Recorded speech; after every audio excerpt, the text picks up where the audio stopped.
Super. Very happy about that. Um. And త్వరలోనే branches అన్ని కూడా చాలా ఫాస్ట్ గా స్టార్ట్ అవ్వాలి అని మేము విష్ చేస్తున్నాము. అండ్ బిగ్ బాస్ మిస్ అవుతున్నారా మాధురి గారిని? మిస్ అవుతున్నా. మేబీ ఎప్పుడైతే మీ రిలేషన్షిప్ స్టార్ట్ అయిందో నాకు తెలిసి అప్పటి నుంచి మీ ఇద్దరి మధ్యన ఇంత గ్యాప్ అయితే లేదనుకుంటా.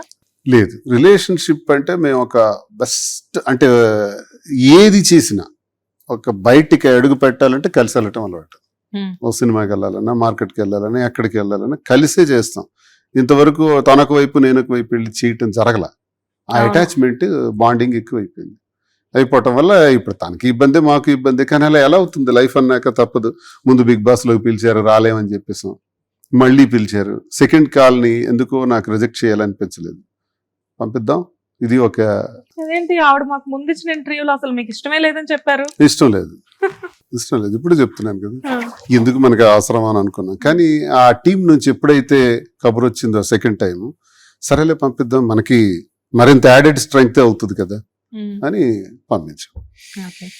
సో బిగ్ బాస్ నుంచి వాళ్ళే మీకు కాల్ చేశారు, అంతా బానే ఉంది. వన్స్ ఆవిడ బిగ్ బాస్ కి వెళ్ళిన తర్వాత ఎందుకు ఈ మాటలు ఎందుకు వస్తున్నాయి? శ్రీన్ గారు ₹1 కోటి ఇచ్చారంట ఆ టీం కి, ఇవ్వడం వల్ల మాధురి గారిని తీసుకున్నారంట అని చెప్పేసి మాట్లాడుతున్నారు. వై? ఇంకా బ్లాస్ట్ చేసేస్తారంట బిగ్ బాస్ హౌస్. ఇలాంటి ఎందుకు ఈవిడికి లాస్ట్ లో విన్నర్ ఇవ్వకపోతేనా? ఈ మాటలు చెప్తారండి థంబ్నైల్స్ గానీ ఇవి గానీ కామెడీస్. ₹1 కోటి నేను ఇస్తే 2 కోట్లు ఇచ్చేవాళ్ళు ఉన్నారు. డబ్బులకే తీసుకోవాలనుకుంటే బిగ్ బాస్ కి పెద్ద క్యూ ఉంటుంది. చాలా మంది సెలబ్రిటీస్ ఉన్నారు, కామనర్స్ ఉన్నారు, వ్యాపారస్తులు ఉన్నారు, రాజకీయ రంగాల్లో ఉండేవాళ్ళు ఉన్నారు. నేను బిగ్ బాస్కి వెళ్ళి నా మైండ్ సెట్ ను కూడా నేను ప్రూవ్ చేసుకుంటాను. డైరెక్ట్ కంటిన్యూస్ 3 months కెమెరాలో కనపడతాను, నాకు ఒక ఫ్యాన్ ఫాలోయింగ్ వస్తుంది అని ఆలోచించి 1 కోటి 2 కోట్ల పర్వాలేదులే ఇస్తాం అనుకునే టీం చాలా మంది ఉన్నారు. మేమే ఉన్నామా? పైగా ₹1 కోటి ఇచ్చి నిజంగా వెళ్ళుంటే రేపు అందులో ఎన్ని రోజులు ఉంటే అంత రెమ్యూనరేషన్ మాకు వస్తుంది. ఆ రెమ్యూనరేషన్ పంచిపెద్దాం అనుకుంటున్నాం కదా.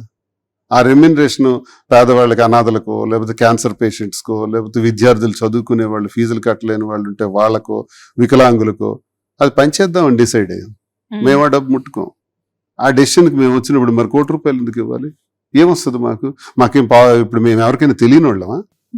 వ్యాపార రంగంలో ఆ ₹1 కోటి పెట్టుకుంటే మరింతగా మరికొన్ని బ్రాంచెస్ కి ఉపయోగపడుతుంది. మరికొన్ని యాడ్స్ మేమే ఇచ్చుకోవచ్చు. రోజుకు యాడ్ మేమే నటించి ఇచ్చేస్తాం, ఏముంది? మరి అది పాపులారిటీయే కదా, మాకు అవసరం లేదు. అదే నేను రాజకీయాలకి ఎంత ఖర్చు పెడితే మరింత ఓట్ బ్యాంక్ నాకు ప్రిపేర్ అవుద్ది కదా. ఇందులోకి వెళ్తే నాకేం వస్తుంది? మాకేం వస్తుంది? ఇది ఏమొస్తుంది అనేది పక్కన పెడితే ఏంటంటే మీరు అన్నట్లుగా మీ ఇద్దరు తెలియని వాళ్ళు లేరు ఇప్పుడు రెండు తెలుగు రాష్ట్రాల్లో. అంతే. అండ్ మంచిగా చూడు, నెగిటివ్ ఆర్ పాజిటివ్, మమ్మల్ని అందరూ గుర్తిస్తారు. సార్ సెల్ఫీ ఇవ్వండి అంటారు. రోడ్డు మీద ఎక్కడ కనబడిన కారును ఓవర్టేక్ చేసుకుని వచ్చి మరి సెల్ఫీ అడిగిన వాళ్ళు ఉన్నారు. హోటల్స్కి వెళ్తే మా పాటలు వేస్తారు. హోటల్కి వెళ్తే మెనూ వాడే ఇచ్చేస్తాడు. సార్ మీకు నాటుకోడి ఫ్రై ఇంట్రెస్ట్ సార్, పెడతాం సార్ అంటే. నీకెలా తెలిసే నేను ఆర్డర్ ఇచ్చానంటే మాకు తెలుసు సార్ అంటారు. ఇంత ఫ్యాన్ ఫాలోయింగ్ మాకు ఉండేటప్పుడు ఇప్పుడు అందులోకి వెళ్ళి అదనంగా సాధించింది మాకేం ఉండదు. రాజకీయాల్లో ఉన్నప్పుడు కూడా ఇంత ఫ్యాన్ ఫాలోయింగ్ లేదు కదా. అప్పుడు ఫెరోషియస్ లీడర్ గా ఉండేవాడిని. పొలిటికల్ యాంగిల్ కి సంబంధించే వాళ్ళకే నేను తెలుస్తాను. ఎంటర్టైన్మెంట్ ఫీల్డ్ కి నేను ఎవరో తెలియదు. దీని తర్వాత దాని గురించి మాట్లాడదాం. సో బిగ్ బాస్ కి వెళ్ళిన తర్వాత ఈ ₹1 కోటి అనేది డెఫినెట్ గా అబద్ధం ఖండిస్తున్నాను. అండ్ నాకు అనిపించింది ₹1 కోటి ఇచ్చి వెళ్లాల్సిన అవసరం లేదు. ఎందుకంటే ఆవిడకి ఇప్పుడు కొత్తగా రావాల్సిన పాపులారిటీ ఏం లేదు. ఈ విషయం తర్వాత ఆవిడకి రావాల్సినంత వచ్చింది. కాస్తో కూస్తో మిగిలి ఉంటే ఒకలా సిల్క్స్ ద్వారా అది కూడా ఆవిడ ఫుల్ఫిల్ చేసేసారు అని మేము అర్థం చేసుకున్నాము. కాకపోతే అసలు ఈ ₹1 కోటి మ్యాటర్ ఏంటో తెలుసుకుందామని ఇవాళ నేను ₹1 కోటి కాన్స్టిట్యున్సీలో ఖర్చు పెట్టుకుంటే నాకు మంచిది కదా, నాకెందుకు ఇది? So once Bigg Boss house లోకి వెళ్ళారు, ఎంటర్ అయిన తర్వాత ఫస్ట్ మాధురి గారి గురించి ఫస్ట్ 1 వీక్ కూడా చాలా నెగిటివిటీ అనేది క్రియేట్ అయింది. లైక్ అంటే మనందరికీ తెలుసు మాధురి గారు లోపల ఎలా ఉన్నా కానీ ఆవిడ మాట అనేది కొంచెం, మాట తీరు అనేది కొంచెం కఠినంగా అనిపిస్తూ ఉంటుంది తెలియని వారికి. చూసే వాళ్ళకి కూడా ఏంటంటే ఇప్పుడు అందరూ ఆవిడ చూసిన వాళ్ళే కానీ ఎవరు ఆవిడ దగ్గరకు వచ్చి మాట్లాడిన వాళ్ళు చాలా తక్కువ మంది. ఇప్పుడు మేమందరం ఏంటంటే రెగ్యులర్ గా మాట్లాడుతున్నాం కాబట్టి వాట్ ఈస్ షీ అని మాకు తెలుసు. హౌస్ లోకి వన్స్ వెళ్ళిన తర్వాత నెగిటివిటీ ఎక్కువ పడి పాజిటివిటీ తక్కువ పడింది. దాని గురించి మీకు ఏమనిపించింది ఫస్ట్ వీక్ లో? ఫస్ట్ ఆఫ్ ఆల్ మీకు దీని మీద క్లారిటీ ఇవ్వాలి, మంచిగా వస్తాను. బిగ్ బాస్ లోకి మేము వెళ్తే కొన్ని డెసిషన్స్ తీసుకున్నాం. ఏంటంటే 1 రోజు ఉంటామా, 1 వీక్ ఉంటామా 2 వీక్స్ ఉంటాం మనకు అనవసరం. సేమ్ డే రిటర్న్ అయిపోయినా పర్వాలా. బట్ ఒక్క రోజులోనే మన మార్క్ అంటూ ఒకటి ఉండాలి. ఏంటా మార్కు? బిగ్ బాస్లో కొంతమంది వేసుకునే డ్రెస్సెస్ కొంచెం బాగోట్లేదు, మాకు నచ్చట్లా. కాబట్టి కనపడినంతసేపు కూడా చీరతో కనపడాలి. అది తెలుగువారి సాంప్రదాయబద్ధమైనటువంటి చీర, అలా ఉండాలి. మరి చీరలే మాకు స్పెషల్ కాబట్టి ఆ చీరల్లో స్పెషల్ గా కనపడాలనేది బుక్లా సిల్క్స్ నెంబర్ 1. నెంబర్ 2, టాస్క్స్ ఉంటాయి. టాస్క్స్ ఉండేటప్పుడు చూడిదార్స్ వేసుకొని టాస్క్స్ చేయొచ్చు, తప్పదు కాబట్టి. అది నైట్ టైమ్స్ అలాగా చూడిదార్తో ఉంటాం, అది పర్వాలేదు. ఇలా ఫస్ట్ డ్రెస్ సెన్స్.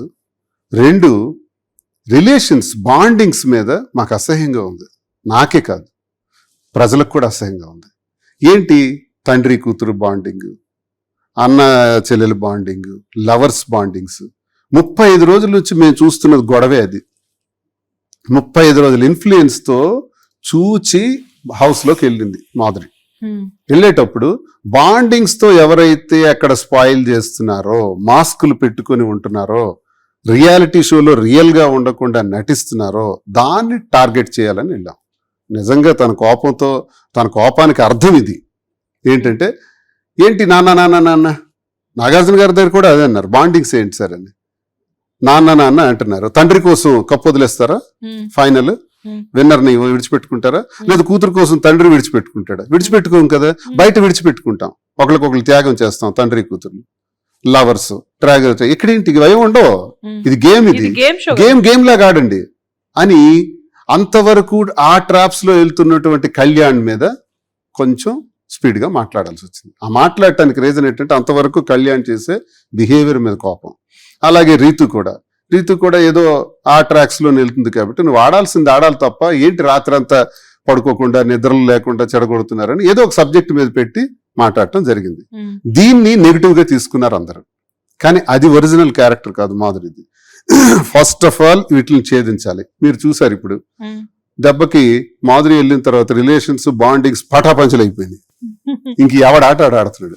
ఎందుకు ఈవిడ కూడా మీరు నా కూతురు లాంటి వాళ్ళు ఎక్కడ అలా తను ఏమంటుందంటే పిల్లలు అని పిలుస్తుంది. 30 సంవత్సరాలు అందరూ చిన్నోళ్లే మిగతా వాళ్ళందరికీ. అక్క అంటున్నారు, వాళ్ళు అంటున్నారు.